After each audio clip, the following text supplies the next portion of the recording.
evening and welcome to the evening news for today, Tuesday, January 25, 2022. I am Jemima Holmes. Thank you for tuning in. Now let's take a look at some of the lead stories tonight. China pumps US $10 million into transformation of VIEIRA Park into modern green space. Norton elected APNU chairman as GRANGER, HARMON stepped down from top positions. COVID, Health Ministry MULLS making booster doses a travel requirement. 17-year-old among 7 arrested. Bike recovered as police probes $30 million robbery outside bank. And free transportation for Leguan Wakenham students with donation of buses. Now for the news in detail. Guyana's Protected Areas Commission and the Chinese Embassy today signed an agreement which would see the transformation of the VIEIRA Park in Region 3 into a modern green space that could be accessed by citizens across the country. Here is Lawanda McAllister with our lead story tonight. The VIEIRA Park, located at Schoonard, West Bangdamarara, has been in an abandoned state for years. It was donated to the regional government by the benefactor businessman VIEIRA and falls under the National Parks Commission. The green space was designated a park on March 24, 1982. Today, Commissioner of the Protected Areas Commission and the National Parks Commission, Jason Fraser, along with the Economic and Commercial Counselor of the Chinese Embassy, Mr. Anming Wu, signed an agreement to see the space transformed into a modern national park. This undertaking is expected to cost some $10 million US. So I believe this new park will provide the local people a modern public place near their home where they can enjoy the lakeside views, picnic times, fitness, exercise, cultural events, and recreational activities. Meanwhile, Foreign Secretary Robert Prasad, who attended the signing ceremony, said this marks the beginning of a comprehensive program of activities to celebrate the 50th anniversary of bilateral relations between Guyana and China. Our relations over the past 50 years certainly been one that has been very consistent and stable, because Guyana, we've always maintained our adherence to the One China policy, and that has been a policy that we have not deviated from. And certainly this year's observances, the 50th anniversary, is a reinforcement of that. And we look forward to that type of collaboration and cooperation on the economic, on the political, on the social, and more importantly, on the people-to-people front, because we believe the contribution of our ancestors who came from China too, they have also played an important part in building Guyana, and now today we see what modern China is doing through exchanges, cooperation, both technical and economic. For the evening news, Lawanda McAllister. The Wales Development Zone will be one of the largest industrial zones in the Caribbean. This was revealed by Natural Resources Minister Vikram Bharat in his contributions in the National Assembly prior to the defeat of the opposition motion to delay the Gas to Shore project. Gerald Bryan reports. Several members of parliament from both sides of the aisle spoke on the motion, which came in the name of opposition MP David Patterson. When it was his turn, Natural Resources Minister Vikram Bharat emphasized the benefits of the Gas to Shore project and Wales Development Zone. Our biggest problem in Guyana and our biggest hindrance to further development and to develop our country at a faster rate, other than the APNU AFC, is the cost of power generation. Is the cost of power generation. And also the reliability of it too. Yes, we have heard a lot of comments about blackout. We've grown for decades now, we've been experiencing blackout. But Mr. Speaker, this project will bring an end to that. Don't we want that?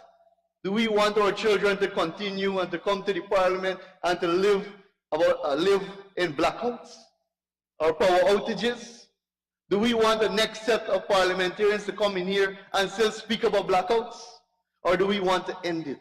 Additionally, the minister stressed that Wales was deemed the best location for the pipeline and the Wales Development Zone, which he said would be one of the largest industrial parks in the Caribbean. We are not only building a power plant alone, Mr. Speaker. We have what we call the Wales Development Area. And the Wales Development Area, Mr. Speaker, the power plant is one component in that area. But that area will be earmarked to be one of the largest manufacturing industrial park in the Caribbean, if I may say so. In the Caribbean. Because we will have cheap, reliable, clean power available right there. Access to the Demerara River right there. We have the availability of land, most importantly, the availability of land right there. The minister also noted the importance of the project from an environmental standpoint, since it can serve as a transitionary energy source for Guyana's efforts to go green. The conversation on environment and cutting emission has grown of recent. And because of that, we recognize that the gas to energy project is a move in the right direction. It is a transition energy, and it is part of our energy mix to ensure that we supply power for the development to take place, Mr. Speaker. The motion, which if successful would have put the project on hold and sent it to a special select committee, was put to the vote and a division called, with the government side ultimately emerging victorious. Gerald Bryan, The Evening News. The country became an oil-producing nation some 2 years ago, and the Environmental Protection Agency has since moved closer towards conducting real-time monitoring of offshore activities to ensure compliance with the necessary protocols. Amar Prasad has the details. This position was shared by the EPA's Deputy Executive Director, Sharifa Razak, the head of its oil and gas unit, Joel Grace-Handy, and its Geographic Information System Specialist, Rishana Thomas, during a recent episode of the program titled Environment Matters. Razak explained that amongst the agency's plan for the new year is to be able to completely monitor, in real time and remotely, the activities offshore. Expanding on this point was Grace-Handy, who noted that the oil and gas unit has improved tremendously since its establishment. He noted in addition to doing physical monitoring offshore, the EPA has been moving towards remote monitoring of the oil and gas activities. We have tried to move now towards more remote monitoring given the offshore, and we can't go due to the pandemic and this sort of stuff. We have moved towards compliance monitoring, real satellite data monitoring. The agency now has the ability to conduct real-time monitoring of the ships and this sort of stuff. We use satellite programs such as SkyTruth. So added to the satellite monitoring that we do, which is daily, even though we get alerts if something should happen offshore, we take it upon ourselves to conduct real-time data monitoring, right? This is something that we're working on to bring completely full circle come by the end of this month, whereby the agency will have the ability to monitor real-time what's happening offshore in all production facilities. I'm talking about volume of gas being flared, quantity of produced water being discharged, the whole 9 yards. The agency will have live access to this information. Further weighing in on the matter, Thomas explained how SkyTruth has been aiding the agency in its monitoring activities. Because of SkyTruth's their advancements, they're able to get the imagery within 3 hours of an image being taken. So it's not real time, but near real time as you can get. She noted that the agency is working in collaboration with the Ministry of Natural Resources in this regard. Some of the very exciting things we're looking forward to doing in 2022 here are we have started engaging with, and it will soon probably become public once those agreements are finalized.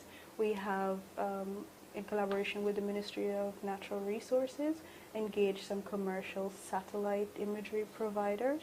Now, what is exciting about what they're able to do is, in addition to providing us near real-time access to imagery catalogs, we're also able to tell them we're interested in monitoring these particular areas, and we would like to get maybe a weekly or a daily report of what is happening here.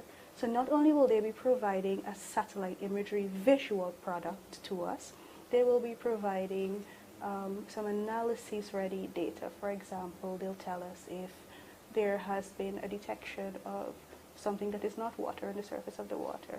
That can then be actionable within 24 hours.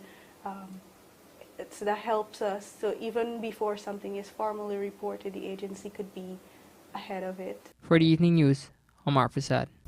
In a major power shift within the Partnership for National Unity Coalition, People's National Congress leader Aubrey Norton has been elected chairman of APNU following his predecessor David Granger's resignation with immediate effect. APNU General Secretary Joseph Harmon has also stepped down from his position as General Secretary, paving the way for Norton to appoint a new face to the top post. Here are the details from Gerald Bryan.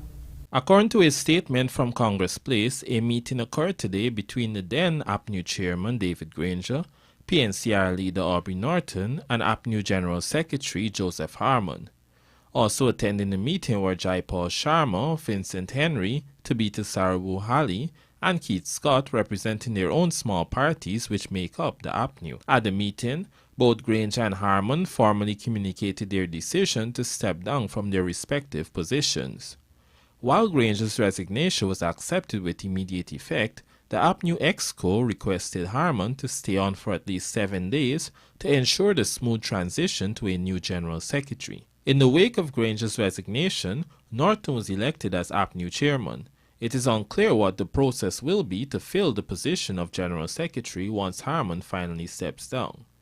On Monday, Granger and Harmon had met with AFC leader Kemraj Ramchatan, where it was first communicated that Granger would be willing to step down as APNU chairman. However, there is still no word on Granger's status as representative of the list of candidates for APNU AFC. Despite Norton being backed by the PNCR executive for the position of representative of the list and opposition leader, neither Granger nor Harmon have displayed any willingness to give up those posts. Gerald Bryan, The Evening News. Coming up, improved surgical health care as human organ and tissue transplant bill passed, and police have no authority to remove tint from vehicles, but drivers can volunteer to do so, traffic officer says. Do stay with us, more news ahead.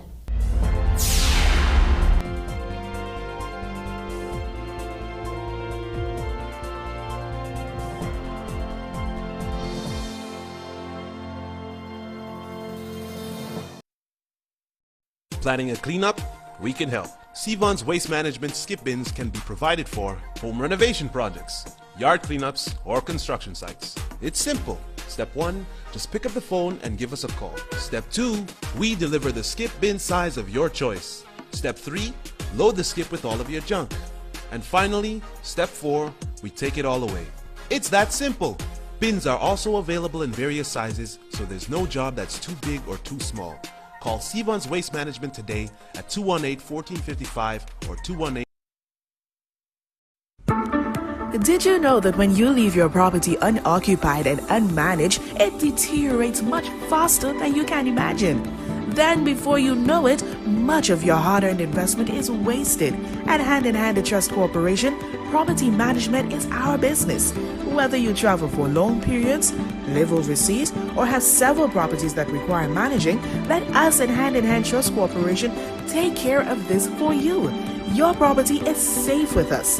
Hand in Hand Trust Corporation Incorporated, a member of the Hand in Hand Group of Massey is by your side as we continue the fight against the COVID-19 pandemic. In collaboration with OneCart, you can now get your groceries delivered, or you can pick up curbside. Call, email, or WhatsApp your order to us. This service is available at both Providence and Turkine locations. Delivery and pickup between 8 a.m. to 4 p.m. The fee is based on location. Orders must be paid in cash and placed 24 hours in advance. Special conditions apply. Remember to always protect yourself and those around you by wearing your masks. Also, don't forget to wash your hands and maintain a distance of 6 feet at all times around persons. Massey Stores. Our family serving your family. Guyana's 2022 International Energy Conference and Expo, under the theme Charting a Sustainable Energy Future, will be hosted at the Guyana Marriott from the 15th to the 18th of February 2022. Meet and engage with energy leaders from around the world. The conference will feature addresses from His Excellency President Irfan Ali, His Excellency Vice President Bharat Jagdeo, Honorable Prime Minister Mark Phillips, His Excellency Chandrika Prasad Santoki, Honorable Prime Minister Mia Motley, His Excellency Nana Akufo-Addo, and many other highly esteemed speakers. charting a sustainable energy future. Guyana's 2022 International Energy Conference and Expo.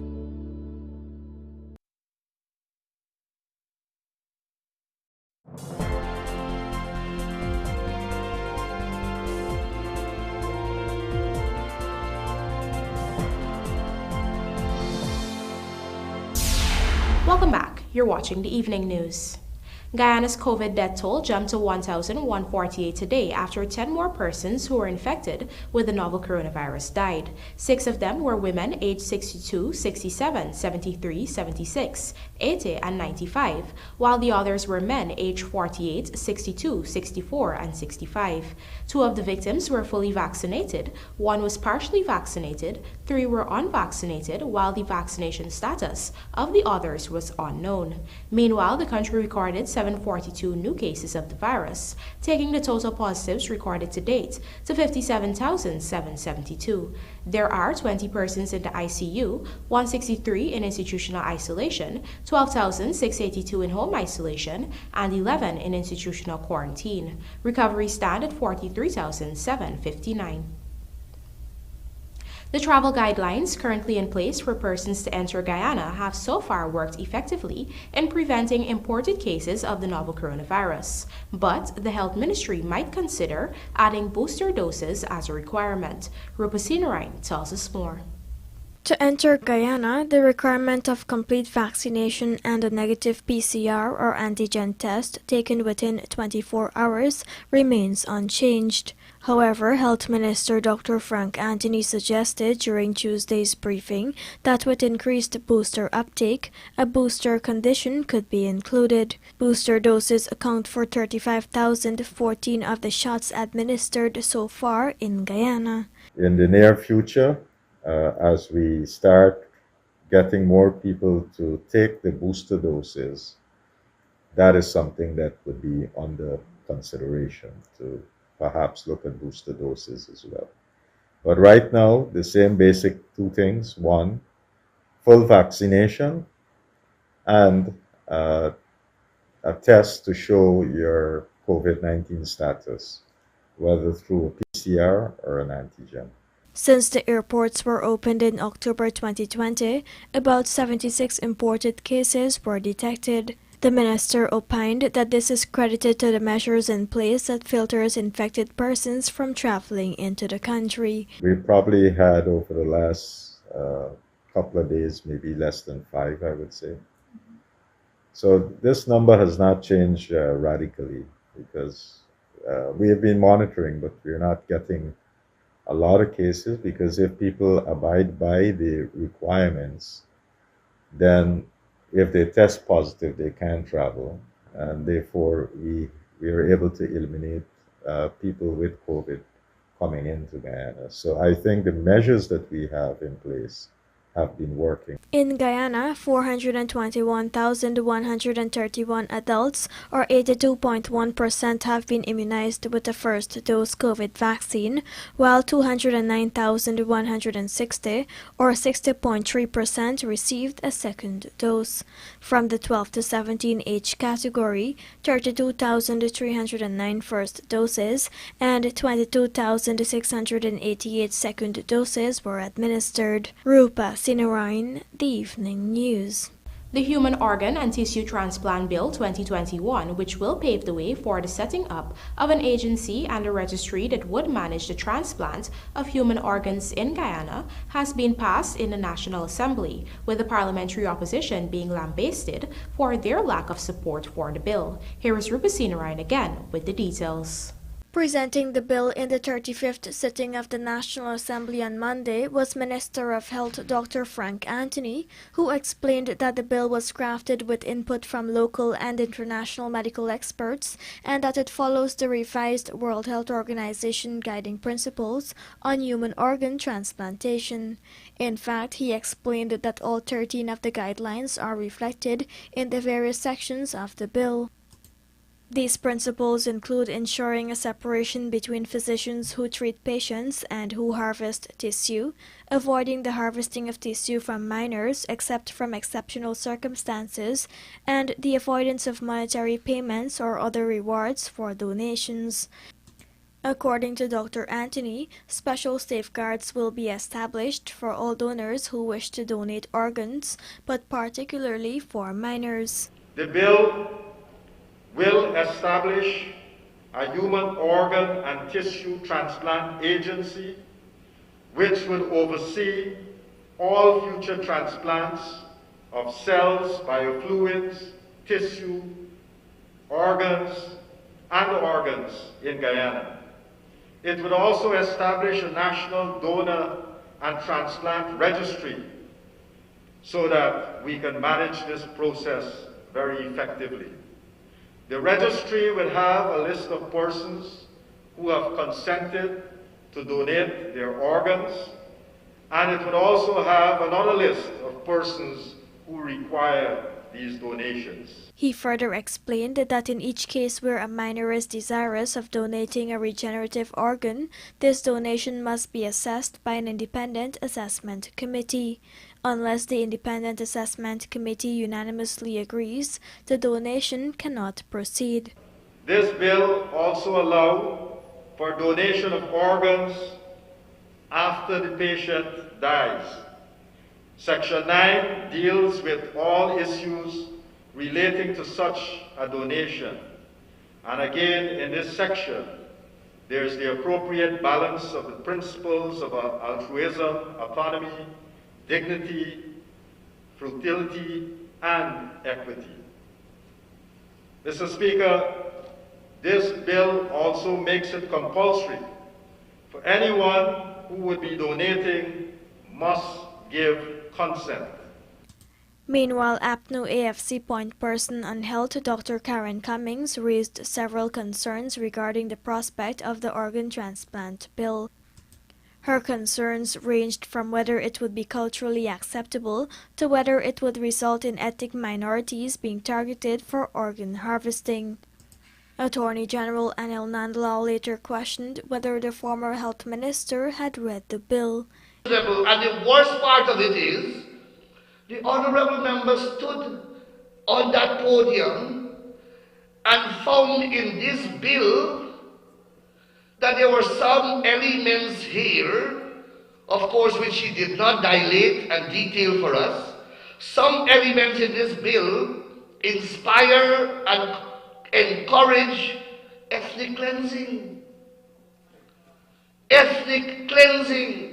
Now you have to be of a special mind to read a bill that is so scientific, so clinical, so dispassionate, so sophisticated, so deep in clinical medicine, and unearth from that ethnic cleansing. I don't understand.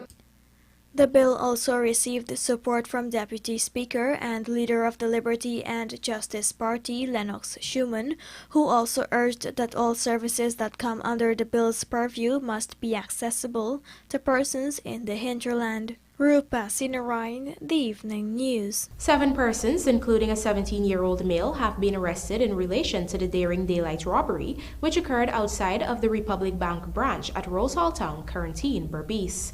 This was confirmed by Region 6 Regional Commander Budnarayan Prasad during an interview with the media today. Our Berbice correspondent Andrew Carmichael reports that 6 of the suspects were arrested yesterday, while the 7th suspect, the teenager, was detained today. The daring daylight robbery took place yesterday at Rose Hall Town as a businesswoman had just exited a vehicle and was about to make her way to Republic Bank to make a deposit. In her possession was $18.5 million in cash and $13 million in checks, which were taken away by a lone gunman. According to the commander, a motorbike, which is believed to be the getaway motorbike, along with a national ID card were found. Currently, investigators are trying to find out who the bike is registered to. Yes, sir, right, yes. Yes, we also found an ID card, which we are, doing some searching. I'm not saying that the owner of the ID card is the suspect, but we are profiling, the person that that the camera belongs to. We haven't gotten that person so far, but we got to the person's house. We will question someone there and we will continue. Right? So we are working and we're hoping to get a breakthrough. According to Posad, there is no confirmation on whether the bike was stolen. Meanwhile, 6 suspects were arrested yesterday. They are all from the quarantine between Albion and Wim, and all of them are known to the police. A 17-year-old who was arrested today is not known to have a criminal record. However, he reportedly have a close connection with the person whose identification card was found at the crime scene. According to the commander, given the fact that this is the 3rd time that the businesswoman and her husband were robbed of large quantities of cash in identical settings at the same location, the police are probing the theory that it could be an inside job. We are looking at any leader yet, and we are looking at the inside part of it. Not necessarily we are looking at a stage robbery, but we're doing work on the inside because of the way the robbery occurred. It could have been that someone traced them, and sometimes it could have been that someone was giving information. All of that are possible. Because to know that they had money. On Monday, 41-year-old Nalini Mangali, co-owner of Pamal Trading and Distribution, was taking the money to deposit at Republic Bank when she was robbed by a lone gunman. In August 2016, her husband was about to make a deposit of $2 million when he was approached by a lone gunman who robbed him of the money. In 2014, there was a similar incident. On that occasion, it was 2 bandits on motorcycles. $10 million was taken from the businessman. Following the incident yesterday, Subramani Mangali expressed disappointment at the fact that it has been very difficult for him to get CCTV footage from a commercial bank regarding the incident. He pointed out that he is still waiting on footage from the bank of the 2016 robbery. According to the commander, investigators have since been able to obtain footage, but he has some concerns with its quality. And next thing, the business people, I would advise them, they need to get high definition camera, and even the Rosal Bank, where so many customers are going to a bank. So I told my police, warrant officers in charge of different station, if any business people requested their help to escort cash, right, we are here to serve and protect, and we will give the assistance free of cost. Right? We will ensure that the policeman go, you have large sum, you want to go and bank, and we will do that because we want to see our citizens safe. I know the police have a system of extra duty fee and those things we are doing private work, but just for the safety of our people in workers, I don't mind to go to that level. I already discussed it with the superintendent officers. For the Evening News, Andrew Carmichael. For the Evening News, Andrew Carmichael.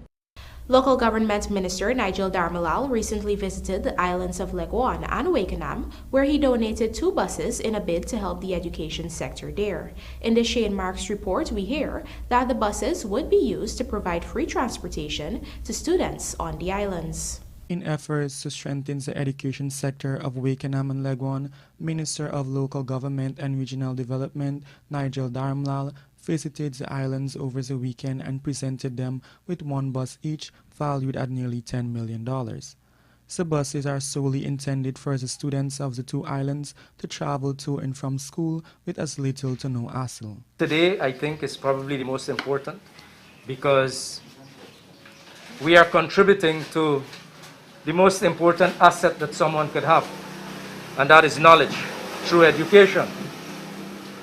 Schools are very important. Going to school is extremely important because I believe that as we progress in our community and in our country, that this is what is going to take us out of poverty, education.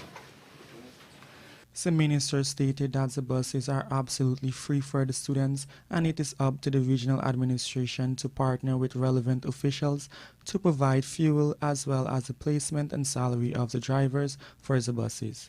Today's bus, please care it, We hope a management committee is going to be in place. You don't have to pay a cent to use the bus. So if anyone asks you for money, then they're robbing you. The region will provide the fuel. The region will find someone on the island to drive the bus. And I hope that that person is not someone who can stop and drink alcohol along the way, or the night before he can tank up, and then next morning he can't wake up to take the school children to school, or they're in the bus, stale brews. We ain't tolerating those things. Y'all understand? We also would like to that same committee will also work out like the movement arrangements of the bus. Students, parents, and teachers alike expressed how grateful they are to the President Irfan Ali-led government for his initiative. It's a great initiative by the government, and the reason for that is that what we find here on a daily basis, the students are coming 15-20 minutes late to school, and the reason for that is that those in the far-flung areas are having a hard time with their bicycle on the roads. You see, farmers, when they use the road in the far-flung areas with the tractor, cause a lot of mud and so, and traversing with a bicycle is very hard, you know, to navigate the roads with the mud on the road. And we have to accept them sometimes that when they're late, we can do nothing about it. The initiative with this bus here now, touching those far-flung areas, would ease the burden of those students coming with a bicycle or a cycle. And the cost. My name is Roshan Buru, and on behalf of the Essequibo Island Secondary, we are very grateful for the donation of this bus. It will help those of the less fortunate to attend school, especially during the bad weather, and those whose parents cannot afford to pay a taxi every day. So neighborhood democratic councils of the islands were also presented with one brush cutter each on behalf of the government. For the evening news, Shane Mark. The traffic officer of Division 4A, Deputy Superintendent Timothy Williams, during a recent program hosted by the Guyana Police Force, weighed in on the issue of tinted vehicles in the country. Amar Prasad has the details. Divisional Traffic Officer of Georgetown, Deputy Superintendent Timothy Williams, noted that tint can only be removed by certifying officers if it is found on a vehicle that is not permitted to be tinted. Once a vehicle is outfitted with tint, tint is on that vehicle, that vehicle is stopped by the police.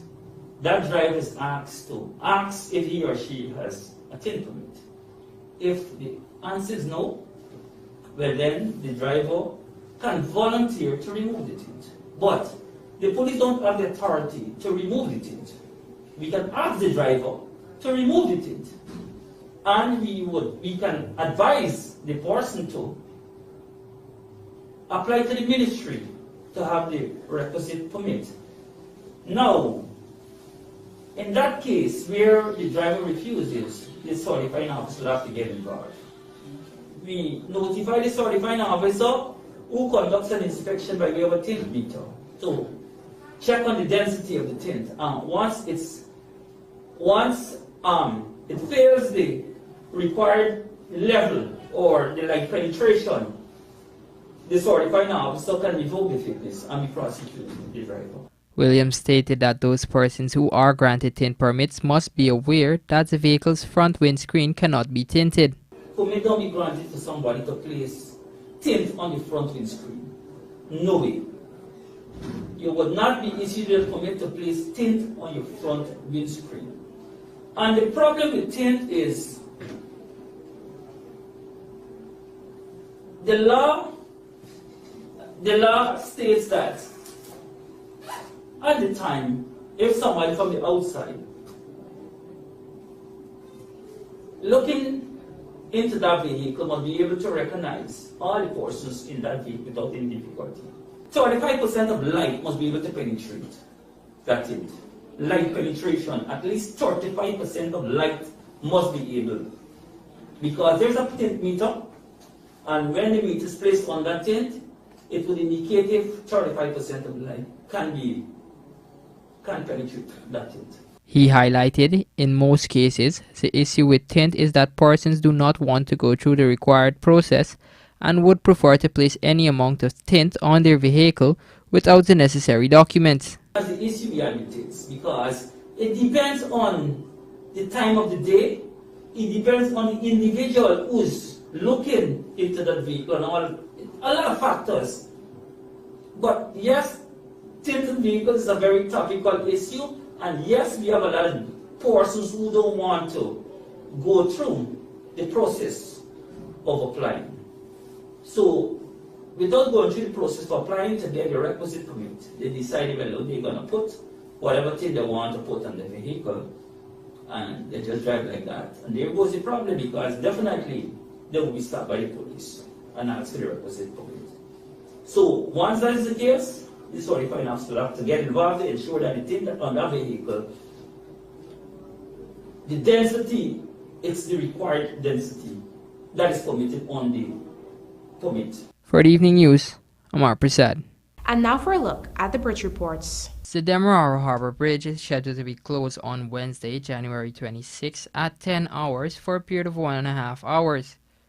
Meanwhile, the Berbice River Bridge is scheduled to be closed on Wednesday, January 26 at 10 hours 40 for a period of 1.5 hours.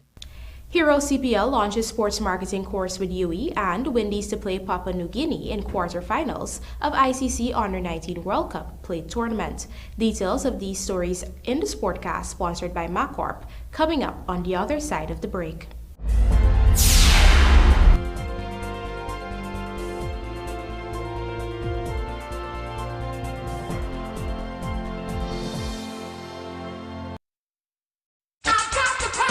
Miners, welders, and contractors. Have broken parts caused you tremendous downtime? Do you need an extra heavy-duty, dependable welding machine that will get the toughest jobs done and can also double as a generator to power all of your tools?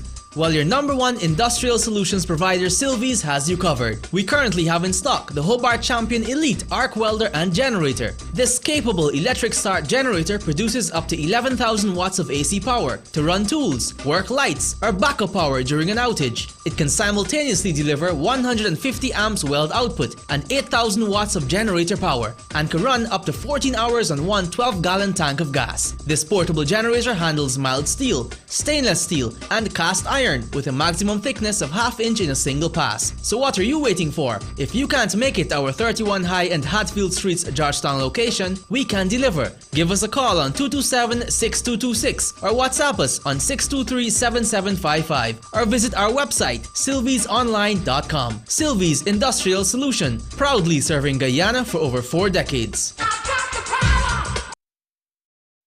Looking to bring your dream home to reality or simply taking on a home improvement project? Then National Hardware Limited is where you should start. Let us put that touch to your home.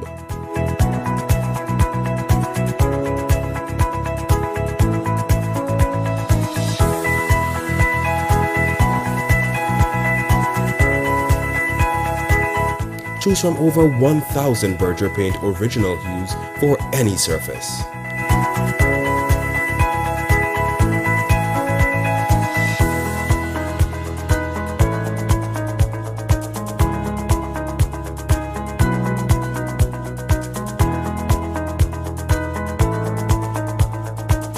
We are known for our trusted brands such as Westinghouse, Philips, Satco, Rubbermaid, Pyrex, Gibson Home, and so much more.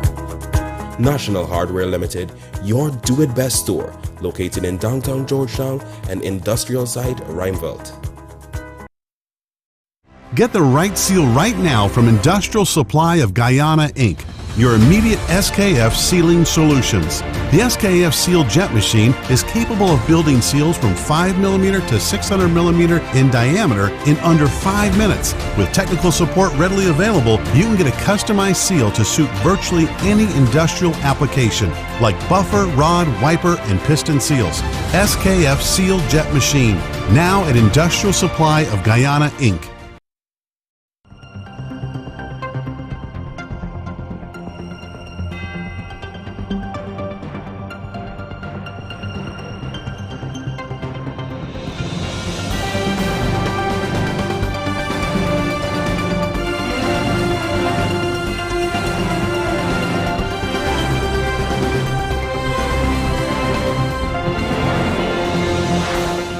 Welcome back to the Evening News Sportcast, sponsored by MacCorp.